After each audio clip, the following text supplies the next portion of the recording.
Hello and welcome. This is another edition of Direct Talk. On today's session, I'm joined by Tigray Interim Administration President Getachew Reda to speak about the current developments in Tigray. President Getachew, thank you so much for joining us. You're welcome. Let's begin with the latest development, the suspension of senior army commanders. Why are they suspended? Why now? Can you elaborate on the entire nature of the action? Well, for the last several months, Tigray has been embroiled in a crisis where the ruling party, TPLF, of course, the most dominant party in the region, TPLF, have been going through all sorts of crises. And the senior commanders were largely involved in trying to find an amicable solution, or to impose an amicable solution on groups who had difficulty seeing eye to eye on a number of issues.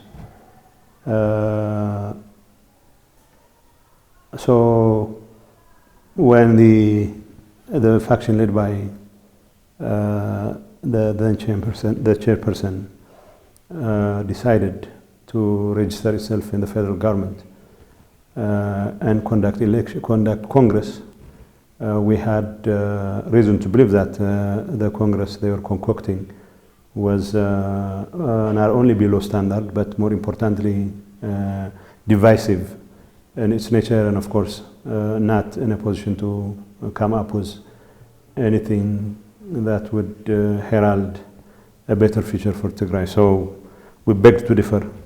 So it conducted a Congress which the federal government, which registered the party in the first place, deemed illegal and unacceptable. And this faction of the TPLF took it upon itself to declare that the interim administration belonged to it, and of course it was within its right to restructure, not to restructure, essentially to destroy the interim administration and replace with its own. But the federal government and other entities begged to differ, because the interim administration was the result of an outcome of the agreement between the federal government and the TPLF, whatever technical defects it might have. But after that, there was a tendency among the top brass in the Tigray army leadership to try and impose what they believed was a legitimate faction, that particular faction as a legitimate one, and try and force a will on the interim administration. And although at the outset we had had a number of discussions with the top leadership, and of course we had reason to believe that most of them were convinced that there was not the best interventions they could make under circumstances. The TPLF faction, which was hell-bent on taking over Tigray, of course, for all the nefarious causes that it wants to put in place, it kept on working on the lower rank of the military leadership, and they decided that this illegal faction was a legitimate one, and it's not within their prerogative. It is one thing to say that you support this group or that group, but it's entirely different to try and use force to impose your will on the people of Tigray. And the interim administration is only an interim one, and of course, whatever arrangements are going to be made to replace the president or the cabinet members should be done in consultation with the federal government. And of course, the federal government said as much, but they wouldn't stop. So they kept on trying. And of course, the process of delegitimizing the interim administration itself started to gather steam since of late. And, you know, it was my view, and of course, a very considered one, that the army commanders should have focused more on making sure that the army either goes, a chunk of it has to go through DDR, a chunk of it needs to be maintained, but it needs to be taken care of in a number of ways. Rather than focusing on the part of their responsibility, they started interfering with the domestic politics.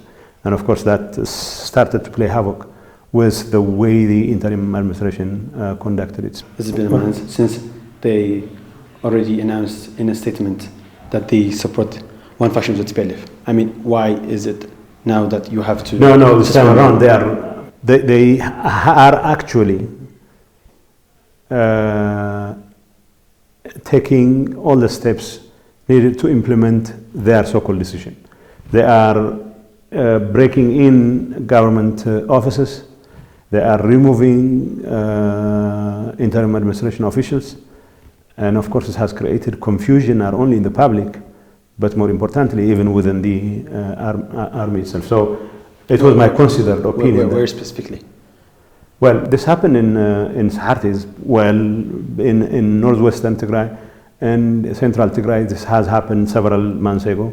And officials who've been appointed by the interim administration are now displaced from their locations. We have been working on internally displaced people to return them to Western Tigray, but now we have more displaced people from other parts of Tigray simply because they happen to be appointees of the interim administration. So they wanted to take over the entire Tigray. And what I have been trying to do is to try and reason with them that rather than going ahead with that harebrained plan, it would be entirely appropriate for them to make sure that the interim administration function properly. Now, they wanted to impose their version of a legitimate decision on southern Tigray, southeastern Tigray, eastern Tigray, and Mekelle. That's where I gave instruction to the vice president, who technically is head of the armed forces, to try and take necessary steps to stop such madness. He wouldn't act. So rather than risking the disintegration of the armed forces and the stabilization of the entire region, and more importantly, the unraveling of the Pretoria process. So I just gave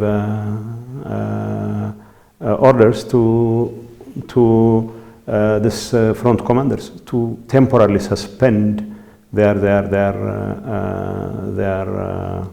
command prerogatives. I don't think they have taken it all too well, of course, obviously. And now they are in full swing trying to append whatever has been achieved by the Pretoria process. And we have reason to believe that what they are trying to do not only is antithetical to the Pretoria arrangement, but equally, if not more importantly, they will plunge the entire Tigray into a conflict. And that needs to be stopped, and stopped in a manner that gives hope and sort of stability to the people. It's very unfortunate. We have reason to believe that external forces are involved in this. And I still hope against hope that this decision will be stopped. But at this point in time,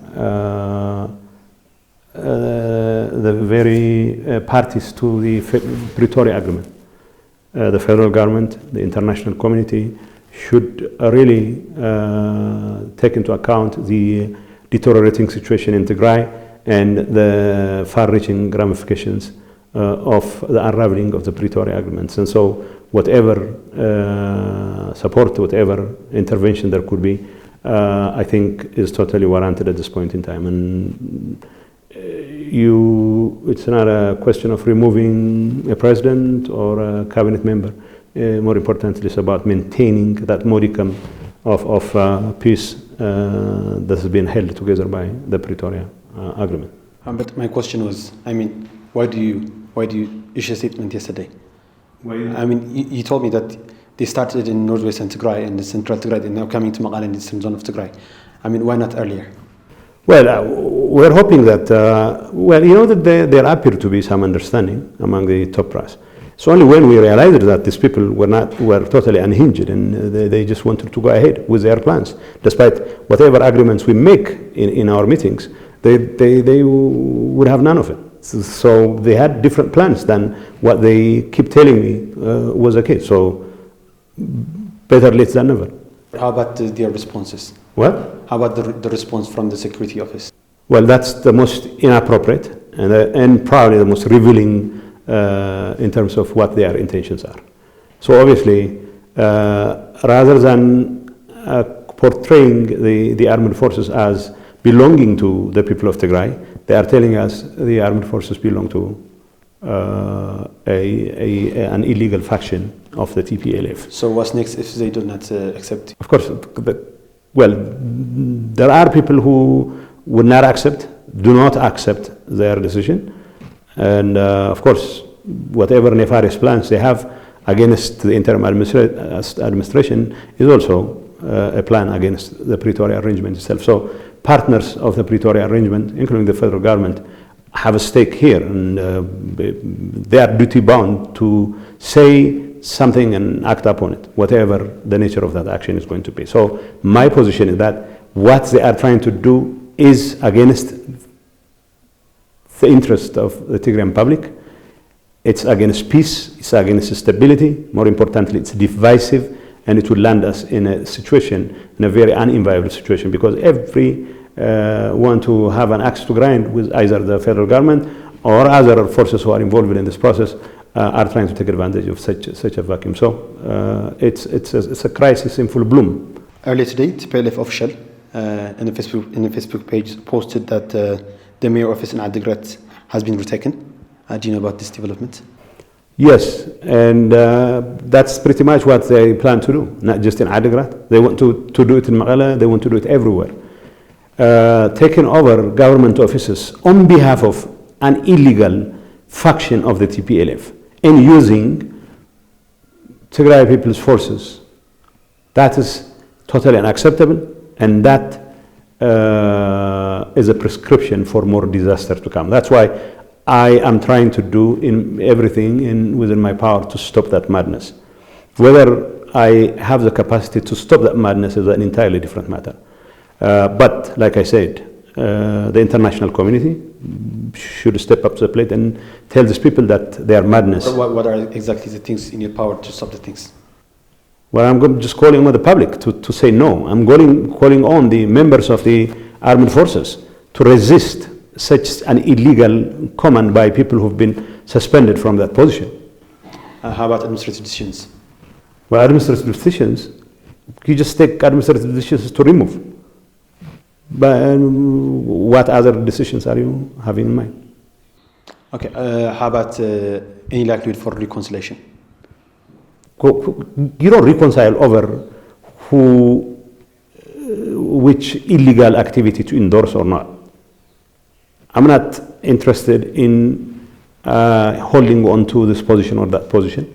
You know, one of the issues they raise is there are Warada councils that need to be restructured or whatever.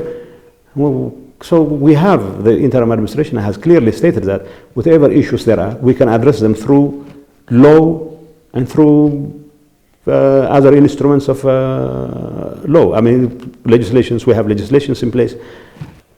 And the army top brass consider themselves a class in their own. So they don't subscribe to any notion of rule of law and all that. So, you know, one of the excruciatingly funny things the so-called Security Bureau had to say was that the government was standing in the way of their decision to maintain law and order.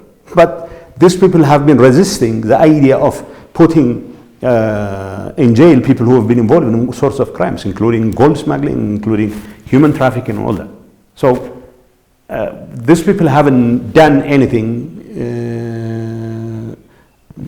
as regards such heinous crimes that have been committed against the people of Tigray, and yet now snatching stamps in every village obviously is being characterized as a resolve to maintain law and order. And that's preposterous. How about your relationships with the federal government? Well, our relationship with the federal government is quite simple. We want to see the terms of the Pretoria Agreement implemented. We want to maintain peace. We want to make sure that the people of Tigray see the dividends of peace, and of course engage in all sorts of rehabilitation, recovery, and reconstruction efforts. Very unfortunate, two years on, we still have a long way to go before we can say anything meaningful about this part of our commitment. It's very unfortunate. We've been embroiled in all kinds of political wrangling because of a faction in the TPLF which is hell-bent on maintaining its monopoly over power throughout Tigray, come hell or high water. And that's very unfortunate, because these people who are long past their sell-by date still want to impose themselves on the people of Tigray. And of course the people of Tigray need change, and it's quite obvious. No one and nobody is going to stop it. But it's very unfortunate that these senior commanders, some of the senior commanders, are taking the side of reaction, not the side of change. Have you seen drones in Male or in Wara? Well, I heard about them, but I haven't seen any. I got reports that drones were in Male and Wara. Isn't that a hostile action against the Well, you know, there is a war of orders with Eritrea, and I have reason to believe that the Eritreans are to take advantage of this situation, and I wouldn't be surprised if... Do you not think the administration in Tigray should know about this?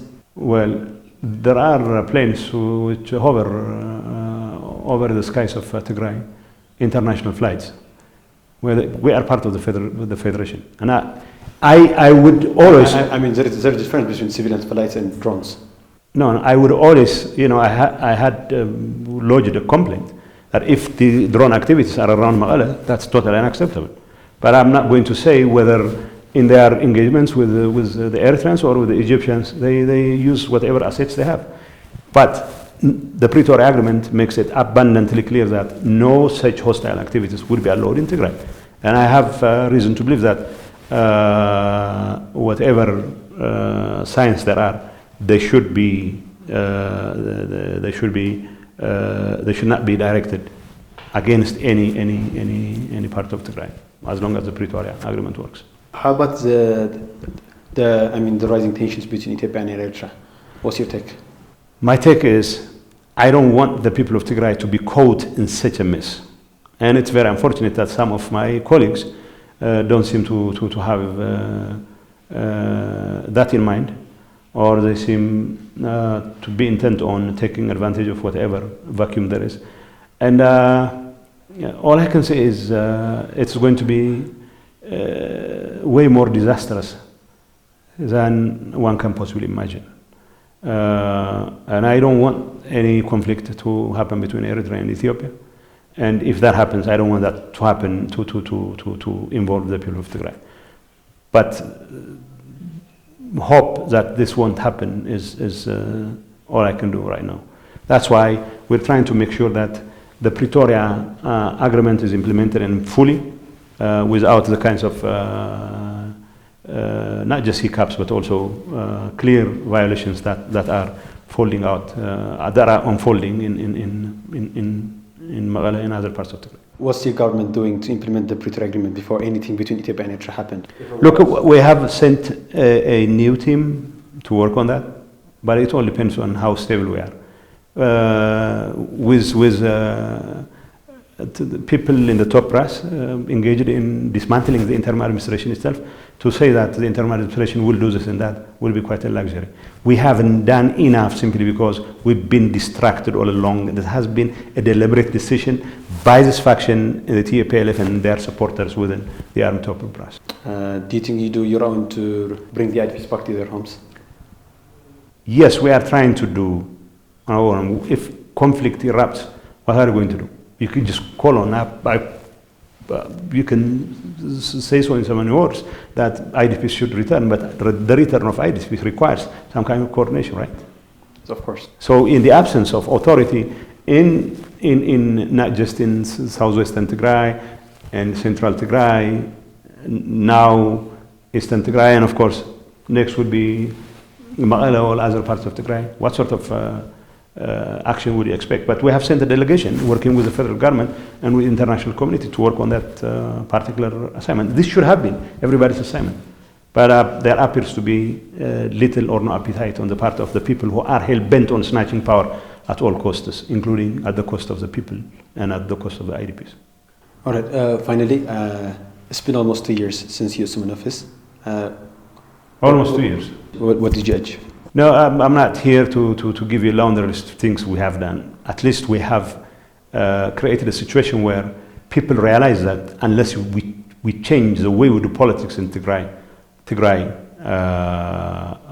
cannot not just achieve its self-determination rights, but more importantly, its survival will be at stake. So at the heart of this sense of change are the youth, 70-75% of the population, and the reaction towards setting the clock back on such a change is absolutely impossible. At least I believe that the interim administration's efforts to put in place an inclusive administration have resulted in an awakening where the people who still want to keep on harping with the same string are not welcome here. And of course, I regret the fact that rather than focusing on things that matter, like the return of IDPs, the restoration of Tigray, constitutionally mandated territory, and all that, we've been squabbling over meaningless power exercises. It's very unfortunate.